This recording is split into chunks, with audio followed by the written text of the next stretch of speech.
తిరుపతిలోని టీటీడీ పరిపాలన భవనంలో నిన్న రాత్రి కొన్ని ఫైల్స్ కాలిపోయిన విషయం తెలిసిందే. సివిఎస్ఓ ఎస్ శ్రీధర్ ఘటనా స్థలాన్ని పరిశీలించారు. అనంతరం ఆయన మీడియాతో మాట్లాడారు. కొన్ని పనులకు సంబంధించి ఫైల్స్ పాక్షికంగా కాలిపోయాయి. వాటికి సంబంధించిన ఈ ఫైల్స్ భద్రంగానే ఉన్నాయి. అగ్ని ప్రమాదంలో కుట్రకోణం ఏమైనా ఉందో లేదో విచారణలో తెలుస్తామని ఆయన స్పష్టం చేశారు.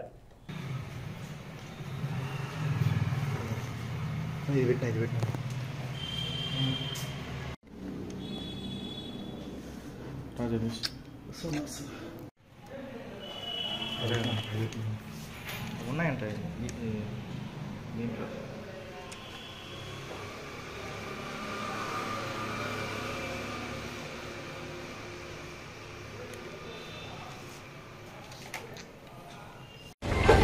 తిరుమల తిరుపతి దేవస్థానం అడ్మినిస్ట్రేటివ్ బిల్డింగ్ ఎనెక్స్ బ్లాక్లో ఒక డిఈ గారి ఛాంబర్లో ఒక చిన్న అగ్ని ప్రమాదం జరిగింది.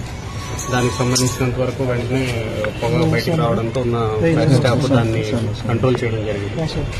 తర్వాత ప్రజెంట్ ఉన్నటువంటి లోకల్ సివిల్ పోలీస్, ఈస్ట్ పోలీస్కి దానికి సంబంధించినటువంటివి ఇవ్వడం జరిగింది. వాళ్ళకి దానికి సంబంధించినటువంటి ఇన్వెస్టిగేషన్ అది జరుపుతూ ఉన్నారు. అదేవిధంగా దానికి సంబంధించి మేము ఫర్దర్ మిగతా ఫైల్స్ వాటికి సంబంధించినటువంటి వివరాలన్నీ కూడా వర్కౌట్ చేస్తున్నాం. అంటే కంప్లీట్గా పార్షియల్ బండింగ్ కానీ కంప్లీట్ లేనట్టుంది.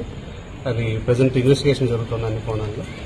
ప్రాబబ్లీ కంటిన్యూ అవుతుంది. ఎగ్జిక్యూటివ్ ఇంజనీర్ భాస్కర్ గారికి క్యాబిన్ లో జరిగింది. అదొక్క క్యాబిన్ అయినా పక్కన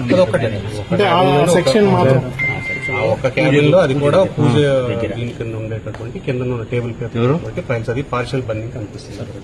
ప్రధానంగా ఏదైనా ఫైల్స్ ఏమన్నా ప్రెసెంట్ యాజ్ ఆఫ్ నౌ అది ఇన్వెంటరీ జరుగుతుంది. యాజ్ ఆఫ్ నౌ ఇన్వెంటరీ అంతా ఈ ఫైలింగ్ కాబట్టి కాపీ తీసుకున్నాయి.